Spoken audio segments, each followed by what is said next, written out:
Ahoj. Nazdar, je tady Phoebe? Ne, dnes večer někam šla. Smůla.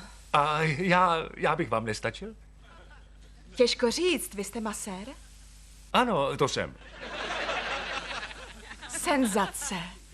Tati?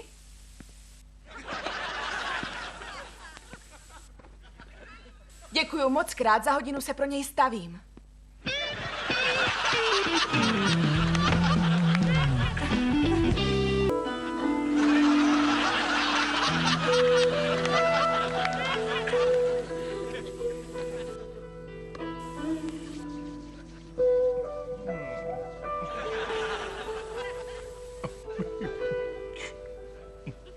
Dobrá, teď se vás začnu dotýkat.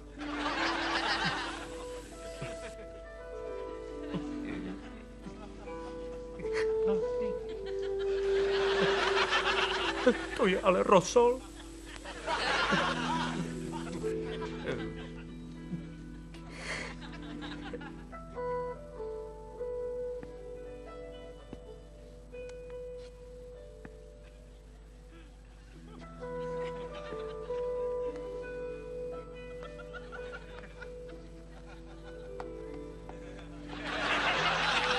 Mu to mohl říct, Joe.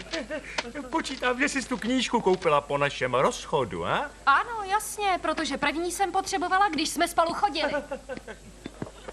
Jo, vážně? Když jsme spolu chodili, musel jsem číst tuny pornočasáků.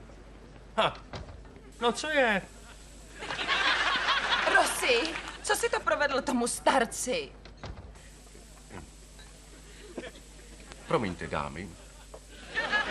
Co jsi říkala? Jde o mého klienta Artura.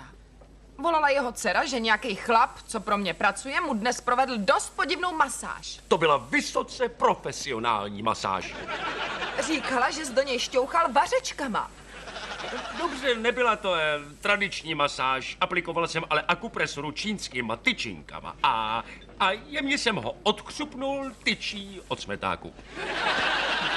No, tak ten už se nevrátí. Připravil si mě o $80 týdně. Hele, můžeš si za to sama. Měla si mu přesunout ten jeho termín. Já za to můžu? Proč si ho vůbec masíroval? Mohl jsi ho poslat pryč. Nemusel s tomu chudákovi válcovat záda s metákem. Říkal, že mu to dělá dobře. No jo, máš pravdu. Promiň. Rossi, proč si toho dětka masíroval? Jeho dcera byla kočka. Chápu.